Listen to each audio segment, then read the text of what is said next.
Hello বন্ধুরা, আসসালামু আলাইকুম। কালার টেক্সের নতুন একটা ভিডিও নিয়ে আপনাদের সামনে হাজির হলাম। আমি নজরুল ইসলাম।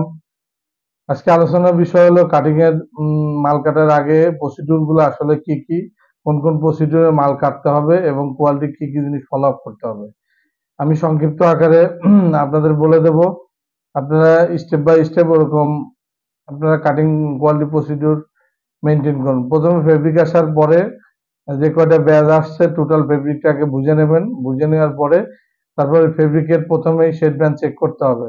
অর্থাৎ শেড ব্যান্ডটা যদি দুইটা ব্যাচ আসে, দুইটা ব্যাচের টোটাল রোল শেড ব্যান্ড দেখতে হবে যে অ্যাপ্রুভাল শেডের সাথে সেম আছে কিনা। যদি সেম থাকে তারপর সিঙ্কেজ দেখতে হবে। সিঙ্কেজ আপনার ব্যাচে হয়তো দুইটা, প্রত্যেক ব্যাচে দুইটা সিঙ্কেজ করতে পারেন বা তিনটা সিঙ্কেজ করতে পারেন, কিন্তু একটা জিনিস মাথায় রাখবেন, ওভেনের ক্ষেত্রে কিন্তু 100% রোল টু রোল ব্যাচ তো থাকবে, রোল টু রোল সিঙ্কেজ আলাদা করে দেখতে হবে। কিন্তু নিটের ক্ষেত্রে সেক্ষেত্রে ব্যাচে দুইটা বা তিনটা সিঙ্কেজ করলেই অনেকটা বোঝা যায় যে সিঙ্কেজের পরিমাণটা কি আছে। সিঙ্কেজটা করার পরে সিঙ্কেজ তারপরে দেখবেন হলো জিএসএম ঠিক আছে কিনা। জিএসএমটা দেখার সময় অবশ্যই প্রত্যেকটি রোল আলাদা আলাদা জিএসএম দেখতে হবে। যদি জিএসএম রিকোয়ারমেন্ট ফ্লাপ না হয়, যদি কম হয় বা বেশি হয়, তাহলে ডাইং থেকে ঠিক করে আইনে তারপর মাল কাটতে হবে। কোনো জিএসএম কম বা বেশি কোনো মাল অবশ্যই কাটা যাবে না, সেদিকে অবশ্যই আপনাদের খেয়াল রাখতে হবে। তারপর তাহলে শেড ব্যান্ড গেল, জিএসএম, সিঙ্কেজ।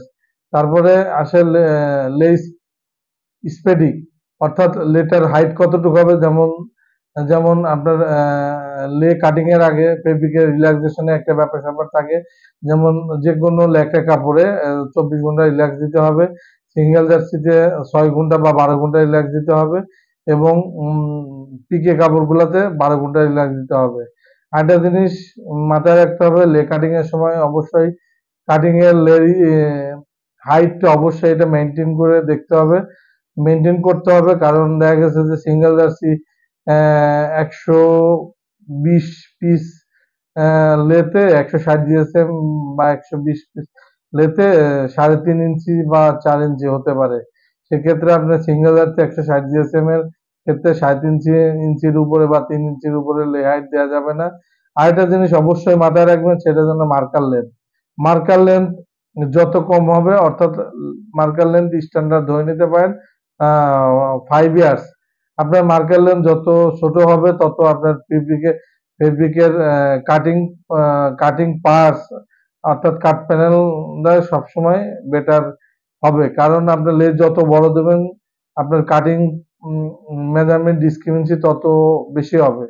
সেজন্য অবশ্যই মাথায় রাখতে হবে লেন্থটা এবং হাইটটা অবশ্যই মেজারমেন্ট ডিসক্রিমিনেন্সির জন্য খুবই ইফেক্টিভ বহন করে। আরেকটা জিনিস মাথায় রাখতে হবে যে লের সময় অবশ্যই যে লের দায়িত্ব থাকে বা কোয়ালিটি ইন্সপেক্টর থাকে, সে যেন অবশ্যই দাঁড়ায় থাকে। সে প্রত্যেকটি লে দেখবে যে লুজ হয় না, টাইট হয় না, কোনো জায়গায় টান টুন পড়ে।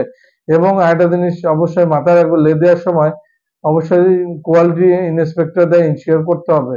আরেকটা জিনিস, ডাইং থেকে অনেক সময় ডায়া কম বেশি দিতে পারে, অর্থাৎ কমও দিতে পারে বা বেশিও দিতে পারে। ডায়া কম দিলে অনেক সময় কাটিং এর লোকজন গুলা দেখা গেছে যে অবশ্যই সেটা না দেখে মাল কাটে এবং কোমলে টান টুন দিয়ে ওইভাবে মাল কেটে দিয়ে দেয়।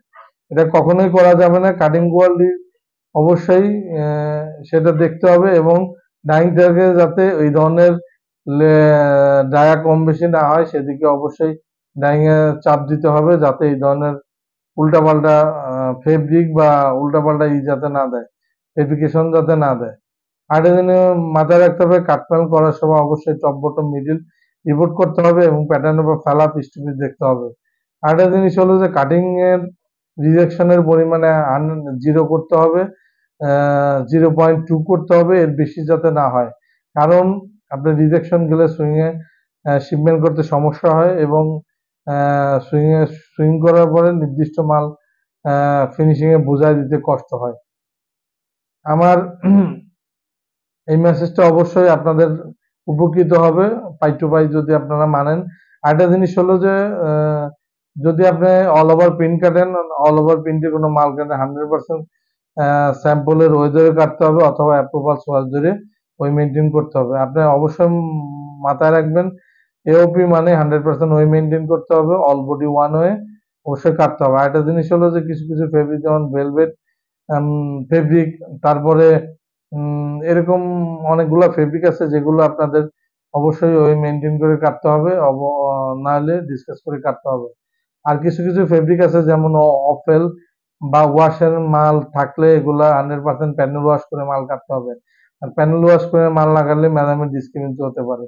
আরেকটা জিনিস, ওয়াশের মাল যদি কোনো সাইজ সেটে যদি ডিসক্রিমিনেন্সি হয় তবে অবশ্যই 200 পিসের বেশি মাল কাটতে পারবে না। আরেকটা জিনিস হলো যে কাটিং এ অবশ্যই সাইজ সেট করতে হবে এবং সাইজটা যেন প্রপার থাকে, অর্থাৎ সাইজ সেটের মেজারমেন্ট তিনটা রাখতে হবে, cut panel measurement, before iron measurement এবং আফটার আয়রন মেজারমেন্ট, তিনটা মেজারমেন্ট সমন্বয় করার পর তারপর প্যাটার্ন কারেকশন দিতে হবে।